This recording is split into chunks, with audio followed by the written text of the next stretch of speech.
Relations have soured between the UK and Iran following the execution of British-Iranian national Alireza Akbari. Mr Akbari was accused of spying for the British government, charges which he claims he was forced to confess to after more than 3,000 hours of torture.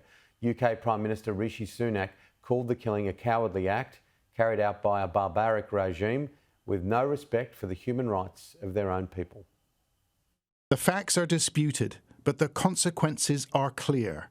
A national of Iran and Britain, Alireza Akbari, was executed at the notorious Evin prison in Tehran overnight.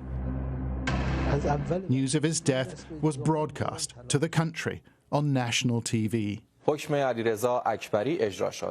Akbari was one of Britain's most important spies, says this presenter.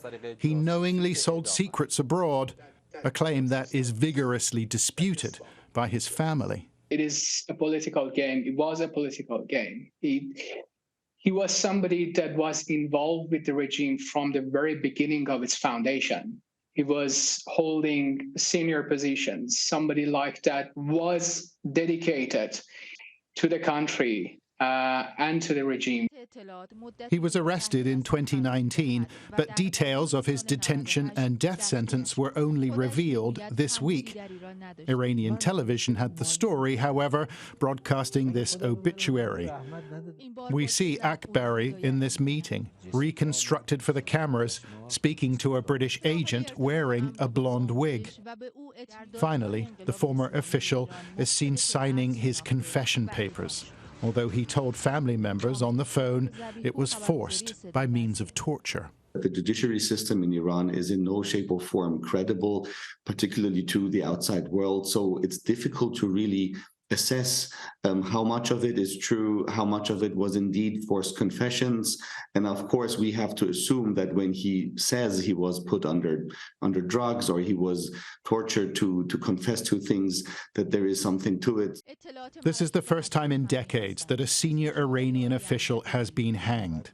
Akbari charged and executed for corruption on earth, a catch-all for crimes like treason.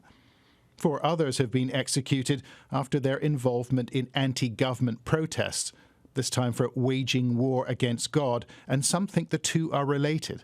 Akbari's death, a means to deflect attention. According to the British government, the regime is responsible for heinous human rights violations, and it has responded by temporarily withdrawing the ambassador. Yet the clerics who run Iran will not give way voluntarily as they deal with their purported enemies at home and abroad.